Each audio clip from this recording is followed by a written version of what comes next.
Hey guys, SuperHorrorBro Mike here, and in today's video we take a trip to Wonderland as we explore the twisted mind of a young girl named Alice. The game in question is Alice Madness Returns, the sequel to American McGee's Alice. However, while this video will focus on the story of this sequel, we will touch on story elements from the original game where relevant. The following video is an overall synopsis of the story, characters, and events that take place during Alice's twisted adventure, and hopefully by the end of it, you'll have a decent understanding of what her journey meant. So sit back, relax, drink a tonic, and let's shrink down to fit inside the keyhole that unlocks the many mysteries of Alice's peculiar mind. To frame future events, it is important to take the time to understand who Alice is and briefly recap the events of the first game, which explain why she is currently where she is. Alice Liddell was orphaned as a young child after her family died in a house fire. Alice is the daughter of Arthur Liddell and Mrs. Liddell and had an older sister named Lizzie. Lizzie seemed distressed as she complained about one of her father's acquaintances making inappropriate advances toward her, even at times seeming predatory. Claimed I'd stolen his heart, trifling with his affections, creepy sod, touching me, told Papa to never invite him to tea again. Their father Arthur was an amateur photographer who also worked as the Dean of Oxford University and used the family library to store his photographic chemicals, which were highly flammable. When the fire was investigated, detectives came to the conclusion that the family cat had knocked over a lantern in the library, which caused Arthur's chemicals to quickly spread the flames throughout the house, with Alice as the only remaining survivor.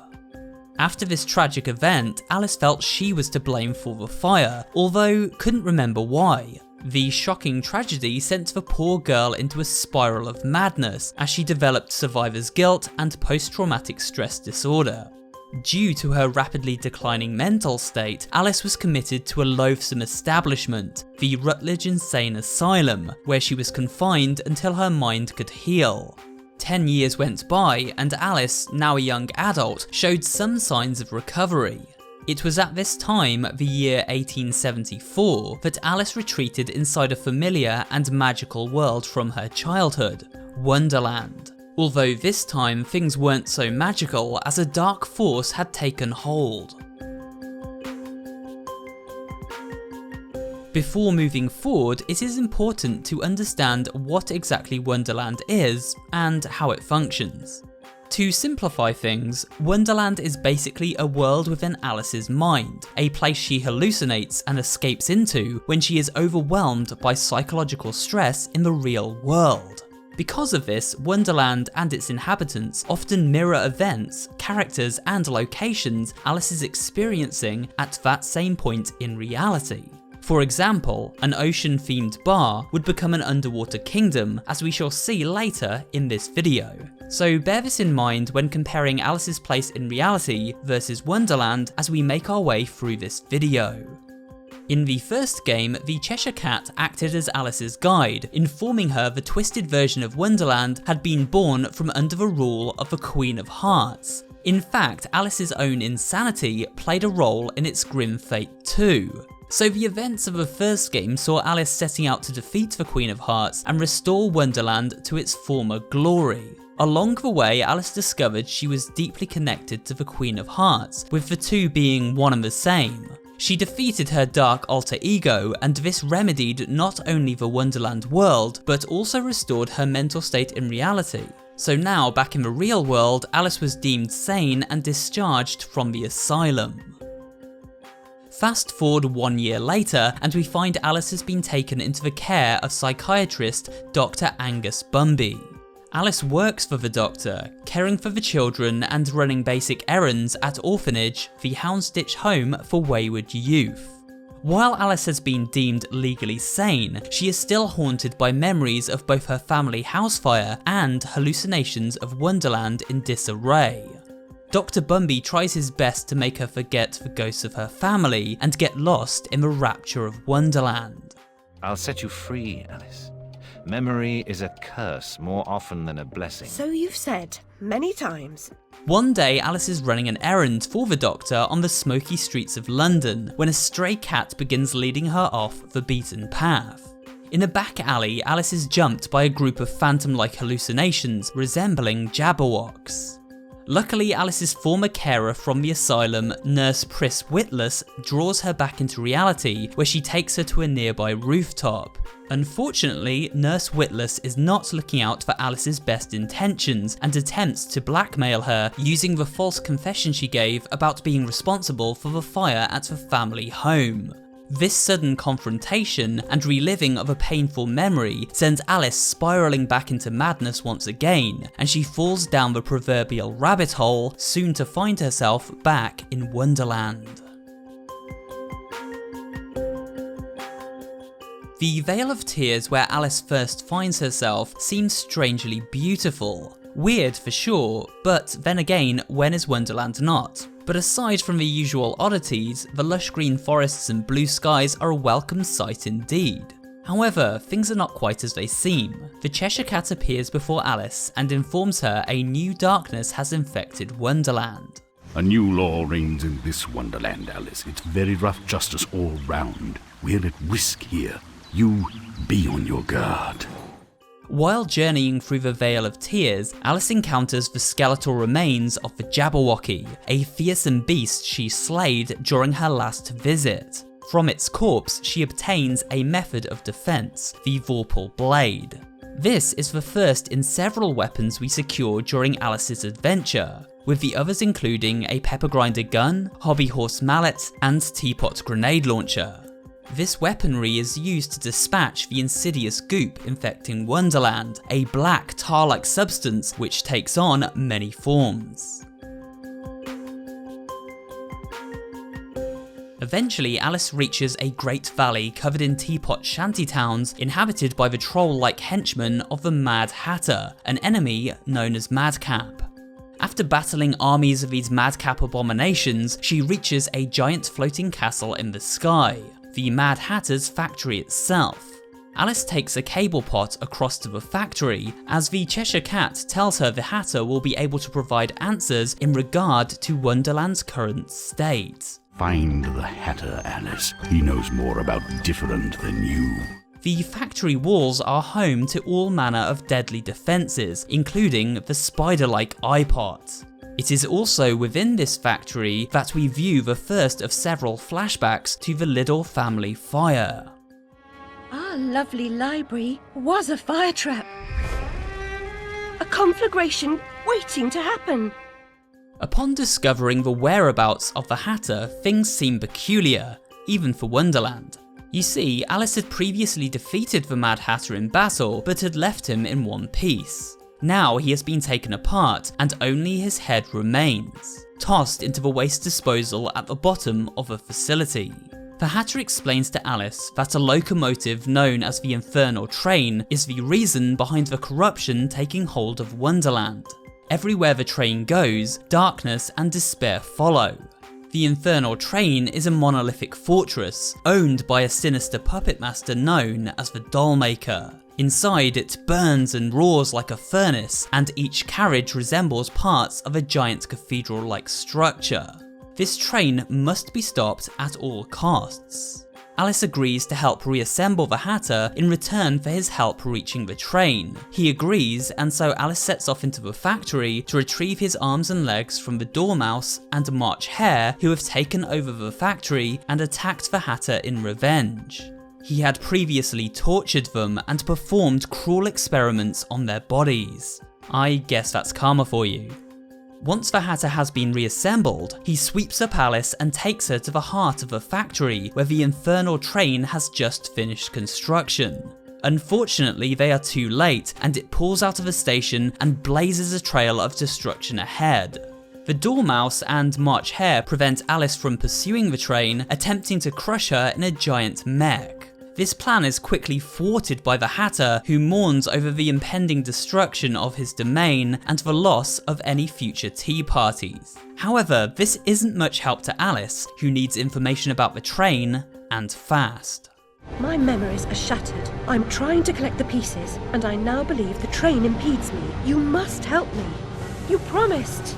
Ask the one who helps them what helps themselves, whoever that is. Ah! Very pithy. He deserved to die. And I'm about to drown in tea, in ignorance. Alice awakens back in London as she is pulled from the River Thames by a pair of fishermen. The Hatter informed her to speak to the Mock Turtle, as he was the former station master in charge of the Looking Glass line back in Wonderland. Perhaps Mock Turtle could shed some light on the Infernal Train. With no way currently back to Wonderland, Alice makes her way to a nearby brothel called the Mangled Mermaid. Here, her former nanny, Nan Sharp, acts as a madame to the women working there. Nan Sharp is threatened by a vicious patron known as Jack Splatter, and so a good-natured Alice rushes to assist her. I'll burn this dump of yours down to the ground. Go away. She's done no harm. She hurt me feelings.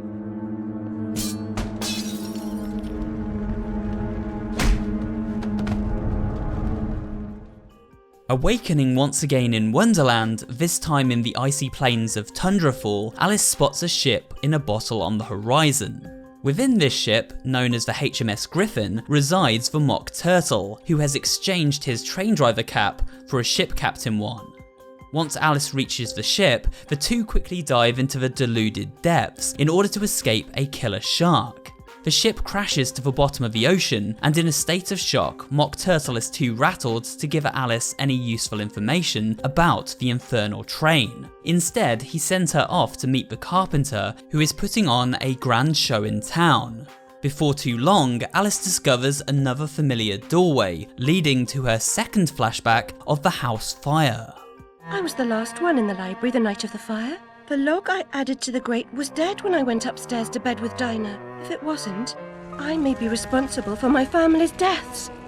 Upon reaching the Carpenter's theatre, Alice is instructed that she must help organise the show he intends to put on in exchange for the information she desires.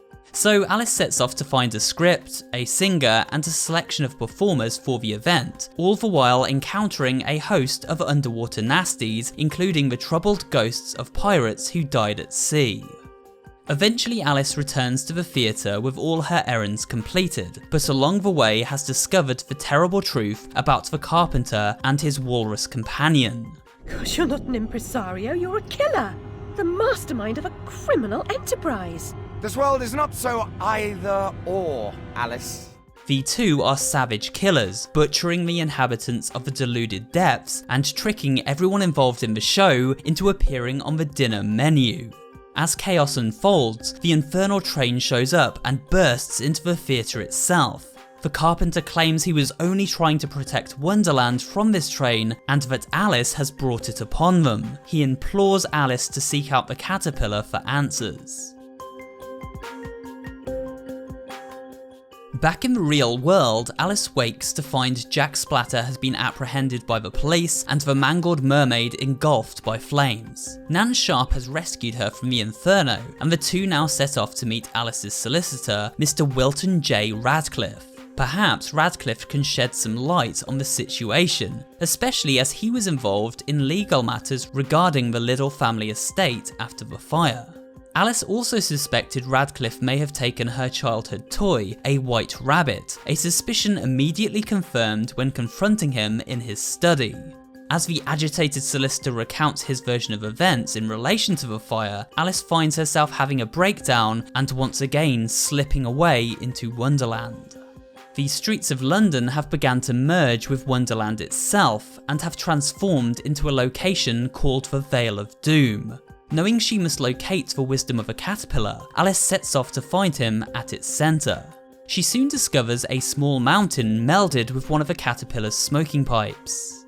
By inhaling the smoke emanating from the mountain's peak, Alice is shrunk down inside it, where she enters an Eastern-themed realm known as the Oriental Grove. This rather picturesque locale is the domain of the Catterpillar, and he guides Alice through it as she helps a clan of origami ants fight a losing battle against a horde of samurai wasps. Yes, you heard that correctly, it's a strange game. Alice even travels through paintings as she becomes a piece of the artwork itself. During this journey, Alice unlocks another repressed memory, documenting the night of the fire. Despite what Mr. Radcliffe had stated, she remembers her cat couldn't have started the fire as it was with her in her room at the time. I didn't leave the lamp in the library, and Dinah didn't knock it over. The lamp and Dinah were upstairs when I went to bed. Dinah was in the room with me when the fire started. Upon meeting the caterpillar, there is no time for talk. The wise creature transforms into a beautiful butterfly before Alice's very eyes. As he flies away, the butterfly tells Alice to seek out the Queen of Hearts, who apparently survived her battle with Alice and still resides within the walls of her castle. It seems things keep going round and round in circles. Following another futile lead, Alice awakens back to reality, this time behind bars, within a prison cell at the local police station. The constables arrested Alice for disturbance of the peace as she was screaming deliriously on the streets. After brief deliberation, they decide she is not a danger and so release her back into the world. But after stepping outside the police station, Alice is once again overcome with emotional distress and warped back to Wonderland, where she tumbles into the cloudy skies of Cardbridge. She navigates the card-filled skies and ascends into the remains of Queensland, the kingdom belonging to the Queen of Hearts, which was ravaged and destroyed during Alice's last visit. The Cheshire Cat antagonises Alice as he recalls her victory against the Queen. Back to admire your handiwork, returning to the scene of the crime. It had to be done, Cat. You said so yourself. She was completely deranged. You picked up her crown, but now you've put it down. You must speak to her. What's left of her anyway? The White King has fallen and now blocks the entrance to the castle after the Queen imprisoned him there to stop anyone else from entering. Alice is forced to destroy the king in order to move forward, but to be honest, she doesn't seem that bothered. Before Alice delivers the death blow, the White King warns her of a giant executioner guarding the castle and its queen, and it isn't long before Alice encounters this terrifying foe. The executioner taunts and chases Alice every step of the way through the walls of a great castle, eventually cornering her at the centre of a courtyard maze. However, not all is lost. Alice discovers a cake labelled "Eat Me" and does just that. She grows to an incredible size and squishes her tormentor with one stomp of her boot. Alice uses her newfound form to stomp her way through the castle keep, taking out hordes of the Queen's guards and ripping out the many hearts that keep the Queen safeguarded in the depths below. Shrinking back down, Alice enters the castle's dungeon and finally manages to gain an audience with the Queen, but not before encountering yet another flashback, this time revealing a stranger was in the house at the time of the fire. Someone incapacitated or killed Lizzie, then locked her door, then took the lamp downstairs and started the fire to cover up their crime. Their plan was to kill us all. Alice's sister was found dead, yet unburnt by the fire. But how could this be? Upon confronting the Queen, Alice finds that they are indeed one and the same. The monstrous monarch acts as a twisted mirror into her own soul and that of her sister. The Queen tells Alice to open her eyes and take notice of all the evidence around her, asking her the question, who really benefits from Alice's madness?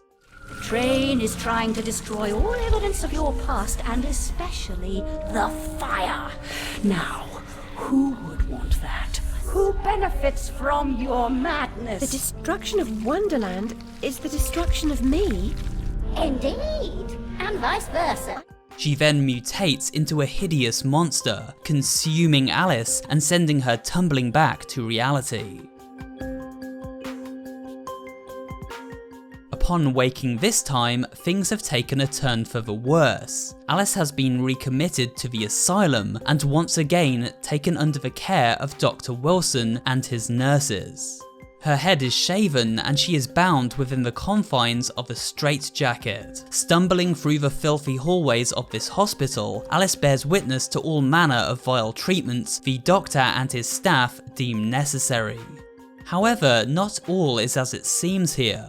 We see visions of characters from Alice's original trip to Wonderland, such as Tweedledum and Tweedledee, who now seem to be working at the asylum. In the waiting room, Alice also finds Dr. Bumby, Nan Sharp, Nurse Witless, and Mr. Radcliffe all speaking ill of her and frustrated at her resistance toward them. I know you for an unstable and violent person. I can't say I'm surprised you've been incarcerated in the asylum again. A long stay under supervision would serve you right. They give her the option to either conform to their point of view or forever become trapped within the walls of the asylum. But things feel off. It's not long before Alice discovers the asylum and those familiar faces are all simply one big illusion. She has not yet escaped Wonderland, which continues to meld with her reality in London. Navigating through the thick mist of Hyde Park, Alice discovers a wounded child who, before dying, begs Alice to help the other insane children who are in great danger. Help, Alice! We need your help! Don't desert us again! Behind the body of this child is a burning vision of Alice's family home, and upon approaching, she is whisked away to a creepy environment known as the Dollhouse. As the name suggests, this area is made up from giant dollhouses and contains all manner of terrifying enemies, including giant China dolls. This place is also home to the insane children who ask for Alice to help them as parts of them are being taken away by an ominous figure known only as the Dollmaker, the mastermind behind the Infernal Train and the man responsible for the destruction of Wonderland. Alice fights her way through the maze-like interior of the dollhouse and all manner of grotesque creatures until she finally reaches the Dollmaker's lair at its core. Before she embarks on her final confrontation, Alice accesses another repressed memory from the night of the fire. I had a role in my family's demise, but I did not start the fire. Centaurs don't live in Oxford, but a certain doctor did. I saw him, a preening undergraduate. Now I remember him. That key belongs to Lizzie's room. The Dollmaker and the stranger who started the fire in the Liddell home was none other than the corrupt Dr. Angus Bumby the entire time. He has attempted to infect Alice's mind and tells her of how he exploited the children of his orphanage, erasing their memories, lowering their defences, and then prostituting them to any predator willing to pay. Murderer! You blood-sucking parasite! The damage you've done to children! The abuse! I provide a service. In the great and awful metropolis, appetites of all sorts must be gratified. My family! My mind! The Infernal Train! The train is your invention, your defense. I merely set its schedule and itinerary.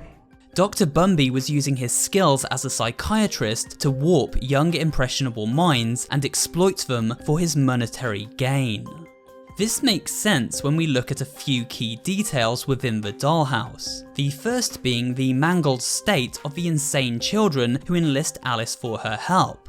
The second, the doll-like enemies themselves. The method to defeat them comes in 3 parts. First, we break their defences, symbolising the act of the Doctor doing so via his mind manipulation. Secondly, we remove their clothes. This symbolising the act of prostitution. And finally, destroying the heart within, this symbolising the child's loss of innocence. Even the doorways we travel through within this dollhouse are heavily symbolic of the Doctor's perverse enterprise. The Dollmaker then proceeds to try and perform the same ritual on Alice, turning her into a doll herself so she may forget and become another victim for him to monetize. However, Alice has been through a lot and her mind is actually very strong. Back on the streets of London, she manages to locate Dr. Bumby at a train station where she confronts him about his terrible sins. It is here that she discovers her sister Lizzie was not burned in the fire because she had been locked in her room away from the flames. And it was in this room where the doctor had assaulted and killed her in the night. Dr. Bumby was the undergraduate friend of Alice's father, studying at Oxford University, and the man making inappropriate advances toward her sister Lizzie. His hand was slimy, Alice, like an eel from the Isis. And his name won't help. Bumby. If he ever qualifies, his bedside manner will require improvement.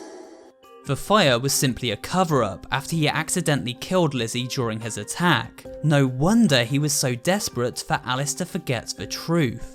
Meanwhile, back in Wonderland, Alice finds herself on the Infernal Train. She has escaped her doll form and now makes her way through the carriages to the driver's car. Each carriage contains the characters she has encountered through her journey. These characters explain to Alice that trying to forget her past has led to her confusion in the present, and by fixating on her own pain, she had overlooked the neglect of the children under her care at the orphanage. After discovering the truth behind Dr. Bumby, her family tragedy, and the horrifying fate of the orphans, Alice reaches the head of the train and faces off against the doll maker in a battle to the death. After a long and grueling fight, she emerges victorious, and the destruction of this monster and his train cleanses Wonderland once again. Back in reality, Alice stands up to the Doctor and tells him she will report him to the authorities for his hideous crimes. Dr. Bumby merely laughs, certain that no one would believe the ravings of a former asylum patient. Alice thinks this over for a second and is inclined to agree, so she takes matters into her own hands, embracing her Wonderland form and merging both sides of her persona together before pushing the deranged Doctor in front of a passing train.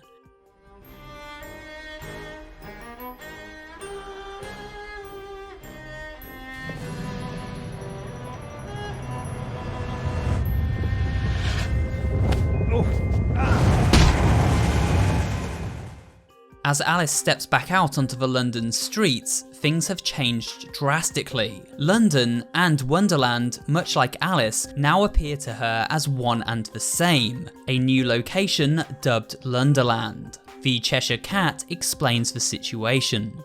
Ah, Alice, we can't go home again. No surprise, really.